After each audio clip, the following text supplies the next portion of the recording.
રહ્યા છો YNN news. હવે જોઈએ અગત્યના સમાચાર.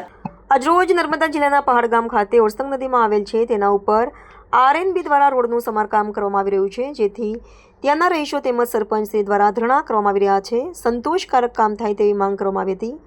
તેના સરપંચ શ્રી વિપુલ બારિયા તેમજ ડેપ્યુટી સરપંચ ગોવિંદભાઈ બારિયા, ગામના આગેવાનો સહિત જીએચવીના અધિકારી ત્યાં આવીને સંતોષકારક જવાબ આપ્યો. 15 દિવસનો ટાઈમ આપ્યો છે, જેથી કરીને આજે નાના પ્રમાણમાં ધરણાનો કાર્યક્રમ રાખ્યો હતો અને જો સંતોષકારક કામ નહીં થાય તો મોટું આંદોલન અને ધરણા પર બેસવાની ચીમકી આપી છે. રિપોર્ટર ઉદય પંડ્યા, વાયએનએન ન્યૂઝ.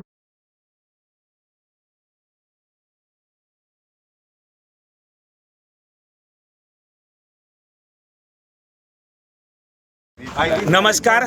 આજ રોજ આપણે અત્યારે પહાડના પુલ અશ્વિન નદીના પુલ ઉપર ઊભા છે, જ્યાં એક રોડના વળાંક ખૂબ ખરાબ સ્થિતિમાં હોય, અવારનવાર એક્સિડન્ટ થતા હોય, જેના ભાગરૂપે અમે અવારનવાર રજૂઆત કરતા સંકલન દ્વારા એક જીએચવી કંપનીને કામ સોંપવામાં આવેલું, પરંતુ 30 તારીખના રોજ એ કંપનીએ કામ પૂર્ણ કરવાનું હોય, જે કામ આજ સુધી પૂર્ણ ન થતાં ગામ લોકો દ્વારા હું સરપંચ દ્વારા રોડ રોકો આંદોલનનો કાર્યક્રમ રાખેલો, જેમાં આજરોજ જીએચવી કંપનીના જવાબદાર વ્યક્તિ દ્વારા અમારી પાસે વધારાનો 15 દિવસનો સમય માંગતા અમે લોકો સહમત થઈ 15 દિવસનો એ લોકોને સમય આપેલો છે. આ સમય મર્યાદામાં એ લોકોએ કામ યોગ્ય ગુણવત્તા સરકારી ધારાધોરણ મુજબ પૂર્ણ કરવાનું રહેશે અને એ કામની ગુણવત્તા જાળવવાની રહેશે, જેથી અવારનવાર થતા એક્સિડન્ટ, લોકોને જાનમાલને નુકસાન અને લોકોને જતા જીવને અટકાવી શકાય.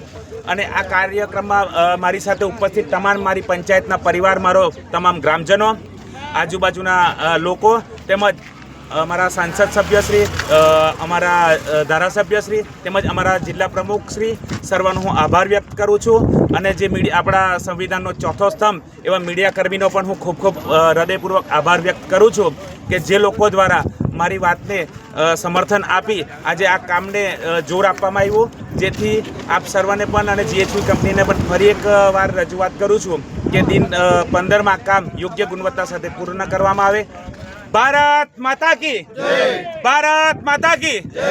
Vande Mataram! Vande Mataram! Subscribe now and press the bell icon. Never miss an update.